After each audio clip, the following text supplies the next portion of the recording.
Thalassaemia को लेकर लगातार और इसी के अलावा भी डीएम ऑफिस से लगातार कुछ ना कुछ ऐसा कार्य चलता रहता है। और बात करें रेड क्रॉस सोसाइटी की, वो भी बहुत ज्यादा एक्टिव है। सीएमओ साहब हमारे साथ हैं। आज जो ये काम हुआ, आज ये जो लोगों की मदद हुई, इसको लेकर थोड़ा सा जानने की कोशिश करेंगे। आज क्या था प्रोग्राम? आज का जो प्रोग्राम है उसमें एक तो थैलेसीमिया के लोगों की मदद करना और जनपद में थैलेसीमिया के प्रति जागरूकता बढ़ाना, और इसके साथ ही जो विकलांग हैं उनको ट्राईसाइकिल वितरण का कार्य किया गया है, और जो टीबी के मरीज हैं उनको पोषण पोटली वितरण का कार्य किया गया है। तो थैलेसीमिया है वो एक अनुवांशिक बीमारी है जो कि एक पीढ़ी से दूसरी पीढ़ी में जाती है। तो इसमें क्या होता है, कई तरह के मरीज होते हैं।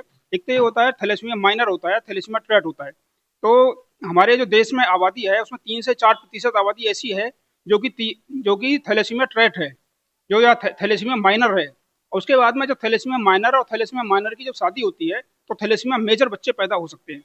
वो जो होता है गंभीर बीमारी होती है, और उससे मतलब जीवन भर जब तक बच्चा पैदा होगा तब से लेकर के उसको बार बार ब्लड चढ़ाने की जरूरत पड़ती है।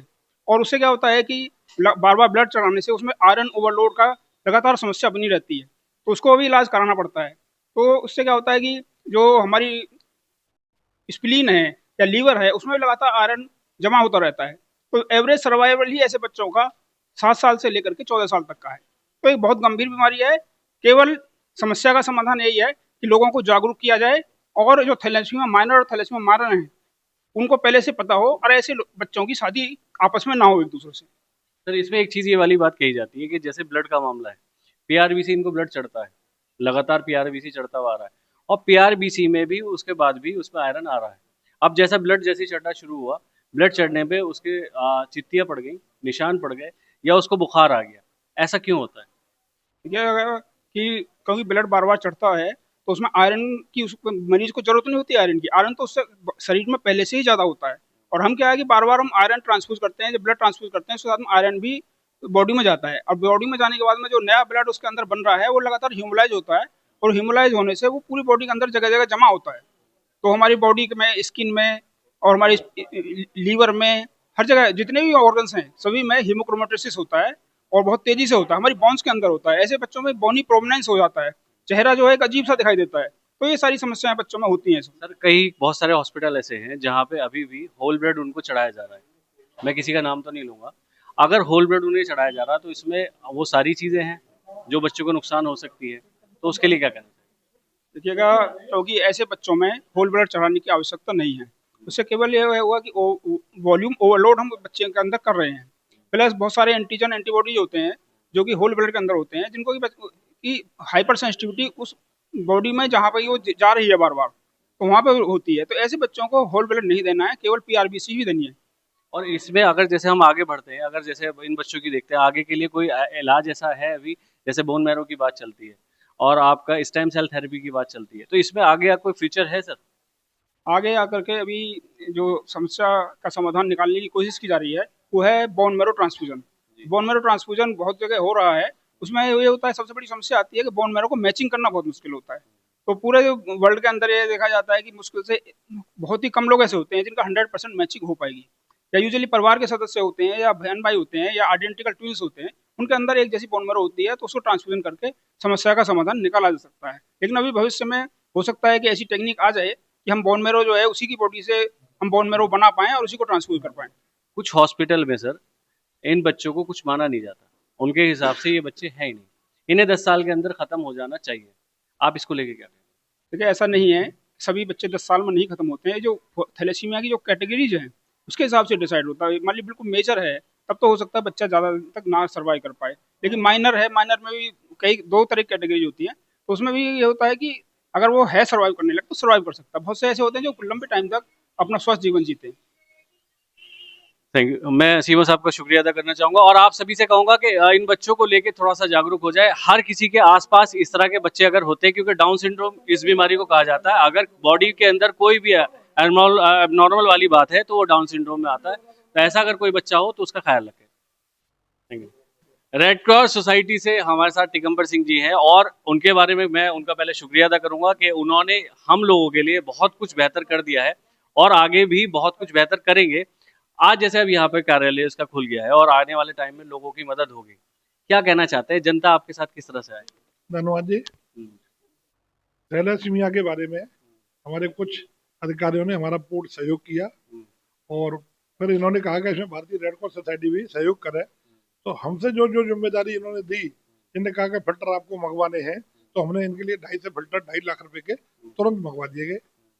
जिन्होंने हमसे कहा कि थैलेसीमिया के लिए किट बननी है, तो हमने वो 75 किटें, जो 50 तो एडल्ट हैं और 25 बच्चे ऐसे हैं जो 5 साल से नीचे वाले हैं, तो उनके लिए प्रोटीन पाउडर खरीदा है। लगभग 500 रुपये की कॉस्ट की 75 थैलियाँ इनके लिए बनवा दी गई हैं।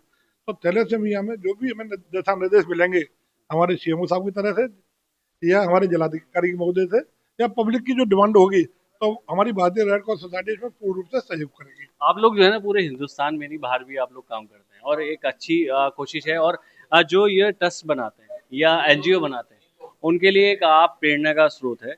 तो क्या कहना चाहेंगे जो ट्रस्ट लेके चल रहे हैं या लोगों को लेके चल रहे हैं, तो उनके लिए क्या कहना चाहेंगे? बहुत बढ़िया सवाल पूछा। भारतीय red cross society international society है।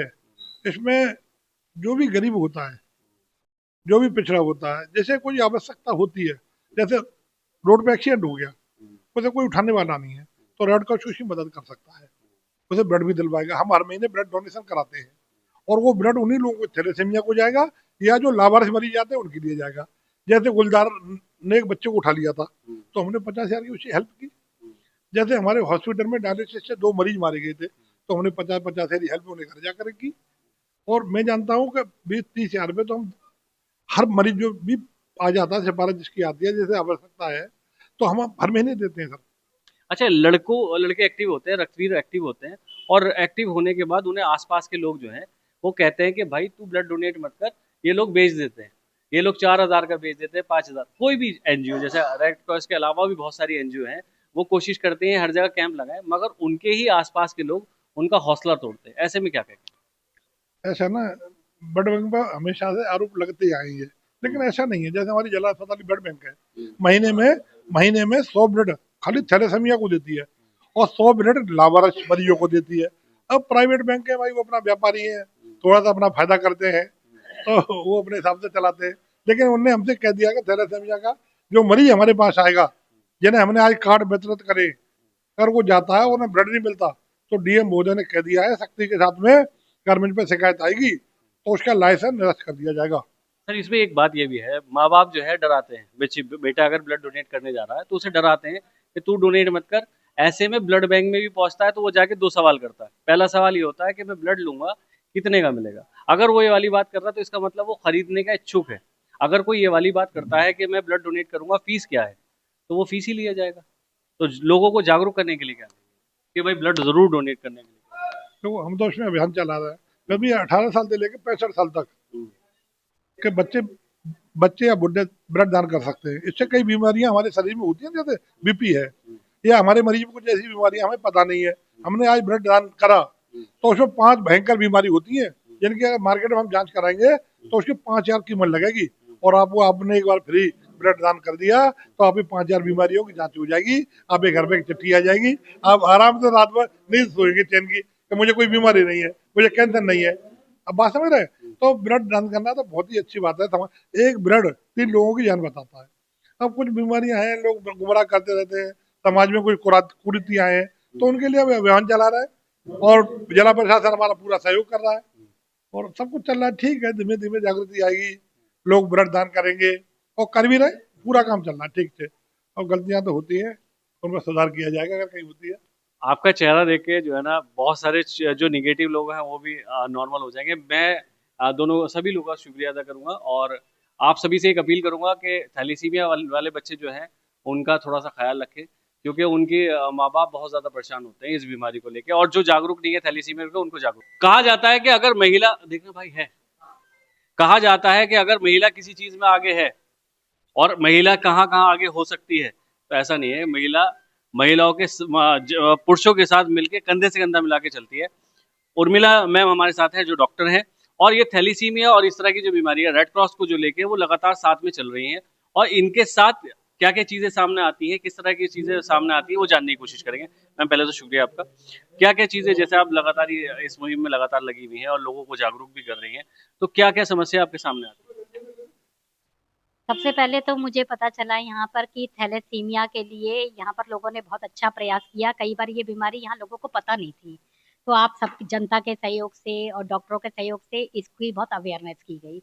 फिर उनकी समस्या थी कि उन्हें भर्ती के लिए दिक्कत होती थी, तो हम लोगों ने उनके लिए वार्ड बनाया अपने यहाँ, ताकि उनको समय से ब्लड मिले हमारे ब्लड बैंक से और उनका वहाँ पर भर्ती रह के अच्छा उपचार किया जा सके। फिर इसके बाद आयरन ओवरलोड की समस्या पर विचार किया गया, तो उसके लिए जो टैबलेट्स चलती हैं जो ओवरलोड कम करती हैं, तो उसके लिए भी हमारा प्रयास है कि हम कहीं से वो अरेंज करके इन मरीजों को वो सुविधा दे सकें।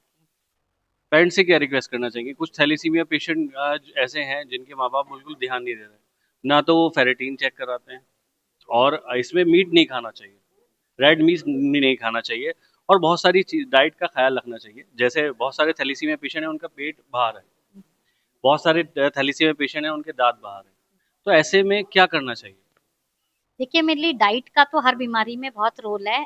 क्या होता है इसमें कि बच्चे को भूख नहीं लगती, तो माँ बाप को पहले ही विजिलेंट होना चाहिए। ये बीमारी 6 महीने के बाद ही डिटेक्ट होती है, तो उस समय अगर बच्चा सुस्त है, कुछ खा पी नहीं रहा है, तो उनको तुरंत चेकअप के लिए लाना चाहिए। अपने बच्चे को दिखाना चाहिए कि भाई हमारा बच्चा ये इतना एक्टिव क्यों नहीं है, तो उससे उसकी जांच कराई जाए, जिसमें बहुत आसान तरीका है। आप सीबीसी कराएं, आप इसमें सीरम फेरेटिन भी होता है और इलेक्ट्रोफोरेसिस भी होती है, जिससे इस जांच का आसानी से हमारे अस्पताल में पता लगाया जा सकता है। डेफिरोस जो टैबलेट है उसकी जो 250 mg से स्टार्ट होती है और 1500-2000 mg तक वो चली जाती है, तो वो टैबलेट अगर कहाँ अगर पेरेंट्स लेना चाहे तो मिल जाती है इजीली? इसके लिए स्पेशल बजट की डिमांड करनी पड़ेगी, क्योंकि ये अभी अवेलेबल सब जगह नहीं है। जैसे अभी हमारे बिजनौर में तो नहीं है, मेरठ में मिलती है। तो हमारा पूरा प्रयास है, डीएम मैडम से भी डिस्कशन हुआ था कि फ्यूचर में हम इसके लिए बजट की मांग करें और ये सुविधा यहाँ दे सकें। बहुत कुछ कहा और बहुत कुछ आपको समझाने की कोशिश की। सबसे एक मेन चीज़ है कि बच्चे जो हैं वो माँ बाप के लिए बहुत ज़्यादा अजीज हैं। आप उनका भी ख्याल रखें, और आसपास के जो इस तरह की जो ये बीमारी जो है बहुत महंगी बीमारी है, और इसमें बहुत लोगों ने कहा है कि घर बार भी बिक जाते हैं, तो हकीकत है ये बीमारी में। तो आप लोग ऐसे माँ बाप जो है उनका भी सपोर्ट करें, और इस तरह की जो एनजीओ चल रही है, इस तरह के जो मिशन चल रहे हैं उसमें भी सहयोग करें। मैं मोहम्मद फराज, कीरतपुर न्यूज़।